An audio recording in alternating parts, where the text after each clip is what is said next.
This is your boy, Paul Anthony, the Truth Pierce, and I got something to say. What do you have to say, sir? I'm just tired of these females who cooked after 30. I'm going to say it like that. Cooked. Okay, so you're personally attacking me, so I would like to know. How am I attacking you? Because I'm after 30, so I'm cooked. Yeah.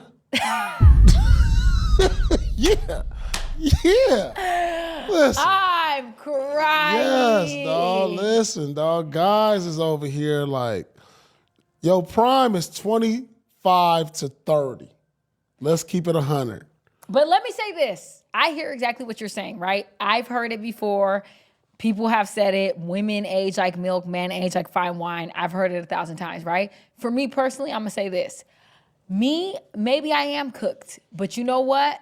I'm cooked and it tastes delicious because I was not given what it needed to give when I was in my 20s. I didn't know my body. I didn't know what I wanted. I didn't know what I liked. I didn't know how to fuck. I didn't know how to suck. I didn't know how to throw it back. Now I could do all of those things plus more. I understand who I am as a woman. My emotional maturity is here. And at the end of the day, I know that it feels like there's women who are jaded because they've been with so many men and now they're cooked. I understand that perspective. But personally, for me, I feel so into my bag as a 30-year-old because... And then after 34, 35, man, think about this. When I cook some food, all right, it's cooked, right? Now I ate some, then it's leftovers. Then I put it in the refrigerator. After so many days, you got to throw it out. You know what I'm saying? This is crazy. Like, how long do Thanksgiving food last after Thanksgiving? How many days we giving it? 3? Then you throw it out. So that means if you cooked at 30, 35, we got to throw it out. See them. No. You can have that argument you want. I know I'm a hot commodity. Fight me if you want to. Why are you single then? Because you don't know that I'm single. I'm actually not available. Thank you very much. Word? This was recent. I told you this the last episode in season we 1, did. you was acting funny. I might have been acting funny, but yeah, I'm not available. And guess what? I have, at the end of the day, me personally, I don't feel like I've never operated from a place of desperation. That's never been my story. That's never been my life. You think you cooked? Yeah.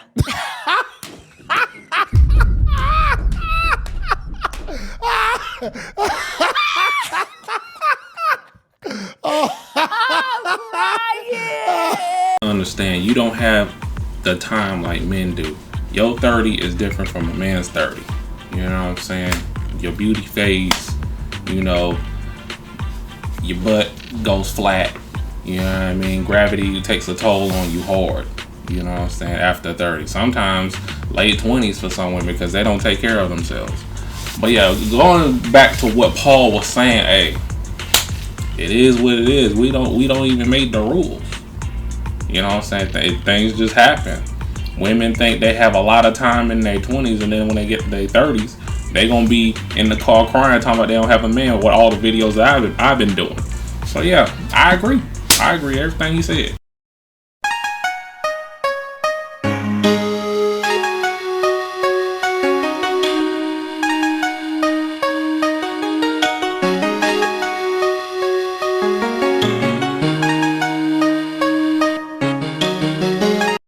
I'm sending this out to that coward, Councilor White from Booty Man. You talk about your weight division, you know, you'll try anybody in your weight division. You know what? I'm older. I'm 67. Alright. So what's up, Councilor White? You want some of that? Whoop that little white boy, whoop me, nigga. Hey, Justin White, I'm calling you out, nigga. Man, he don't want to fight him. He just want his booty, that's all. I mean, like, what's going on with Charleston White anyway, picking up boxing matches? And you know he can't fight. I saw that match he did with that YN. But, hey, who y'all got? Charleston White or Fleece the Booty Warrior Johnson?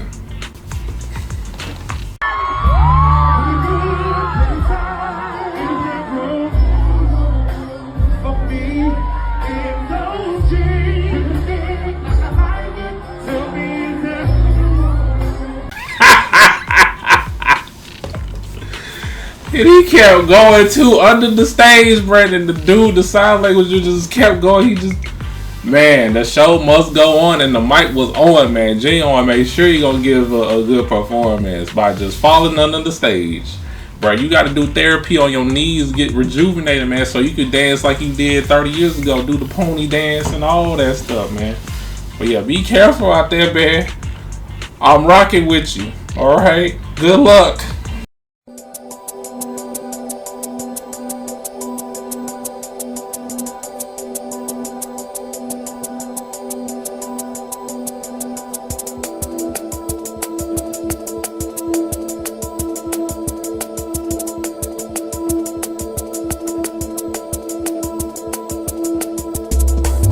Sinners. If you know anything about it, you had to invite them in your house for them to begin destroying your ass. You have to, that's just a movie. You have to invite the devil in. If you out there living the nightclub life, nightclub shit gonna happen to you. And what you gonna say? You out there in the club. Right. You have to, most of the time, you invite the devil in with the shit you do. You don't just, oh, the devil got me. That bitch who after Shannon Sharp, that's a fake ass bitch. But I would tell Shannon Sharp, what do you think gonna happen if you paying young whores for pussy? An asshole. You inviting the devil in. I could stand in front of the motherfucking devil. And if he got enough power to take something from me, we gonna see. I'm not inviting the devil in. That's why I'm on the outside looking in when it comes to big production shit. Cause the devil out there, them people invited the devil in. Puffy on trial. They invited Puffy in their life. I ain't heard nothing about Puffy walking around, grabbing motherfuckers off the street, put them in the van and let's kidnap him and bring him here. Them people coming to Puffy, especially this bitch Cassie, that's a sinner. These are sinners who was at the club and the devil was like, ain't you gonna invite me in? And them motherfuckers was like, yeah. Because Puffy got that paper. And if you got paper, goddammit, them motherfuckers want to come in. Now this is what the music industry is all about. Sergio's go crazy. The shit with Tyler Perry, them motherfuckers want to come in. Them sinners. I ain't scared no popo. Call the popo, ho. Call the popo, ho. Them ain't victims. Innocent people out here. Get the fuck out of here. Them sinners. Now, I have not been keeping up with the Diddy trial because I had a feeling this was going to happen. Like, they're going to have him walk later on. I don't think he's going to do 20 years. They're going to have him walk, I would say 3 to 5 years from now. They're going to let him do some time, but it ain't going to be the whole 20. They're going to wait until things cool down. Because right now, everybody's talking about this darn trial, this verdict. Diddy, Puffy, Love, whatever you want to call himself. Zesty Demon. I don't know. You know. They're going to wait until it dies down. And then all of a sudden, he walked. He's outside.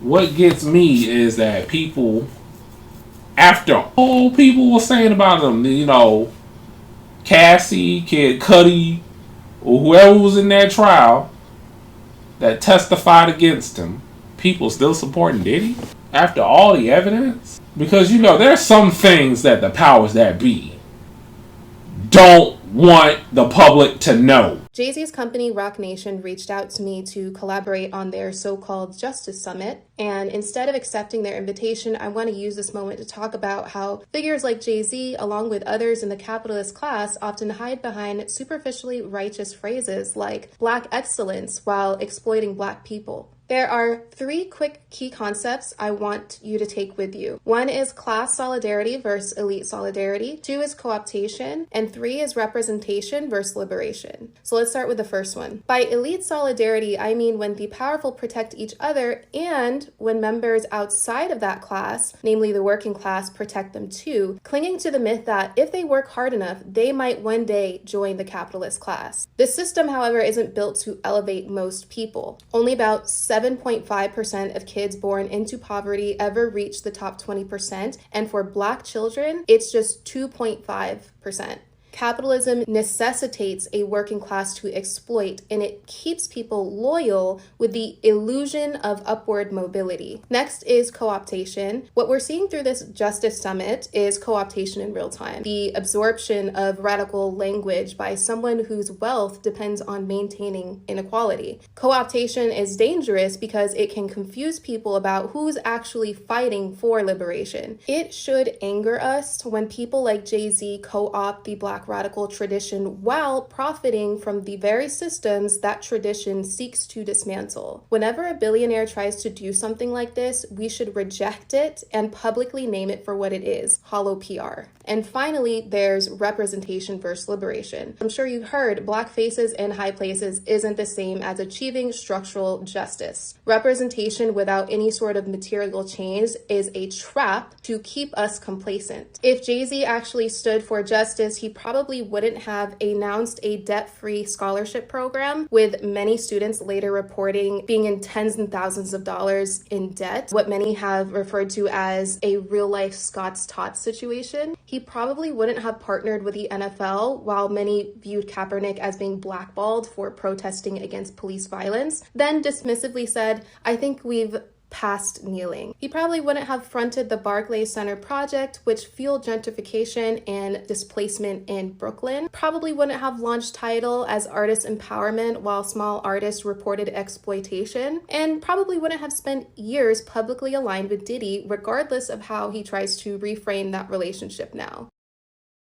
If you haven't heard of Tyrone Magnus, honestly, you are blessed. You are blessed by God himself for not listening to this obnoxious peanut head from the freaking Proud Family looking motherfucker. Because honestly, he is one of the most obnoxious YouTubers that have turned from good to honestly really bad. He went from like a really good reactor to downright just stupid anti-woke shit where he's just trying to trigger and rage bait everybody.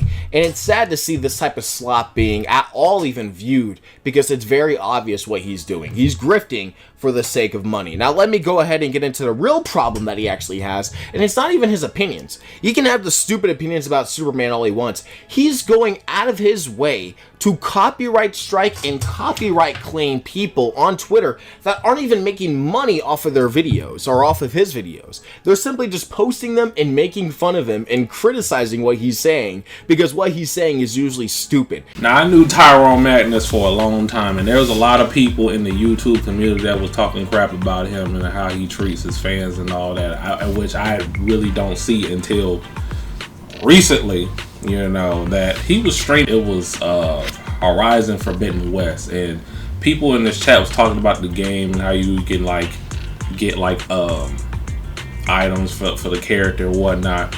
And he just blurred out and freaking got mad and say, "Stop backseating! Stop doing it or I'll block you!" I'm like, what? Like, what's wrong with you, dog? Like, nobody in the chat is being rude, disrespectful to you, none of that. They were just trying to tell you about the game and how it works. And I was happen to catch him during this stream, because there was a lot of people that were saying a lot of stuff about him that is not good. I had to see it for myself because I wasn't really seeing what he was doing.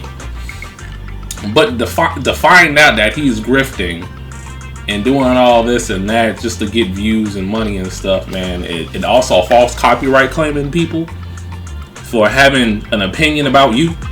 You know you can get your YouTube channel deleted if you false copyright claim somebody.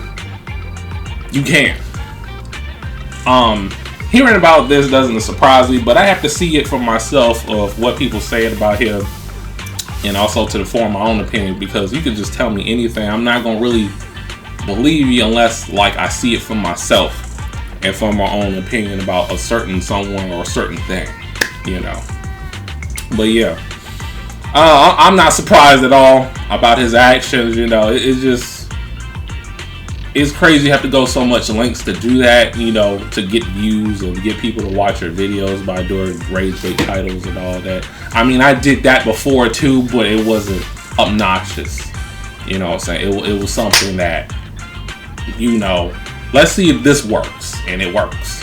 But I want people to watch videos for me and what I gotta say on here, and to also, you know, like things that I do that's gonna be entertaining. So, but yeah, that's my take on it.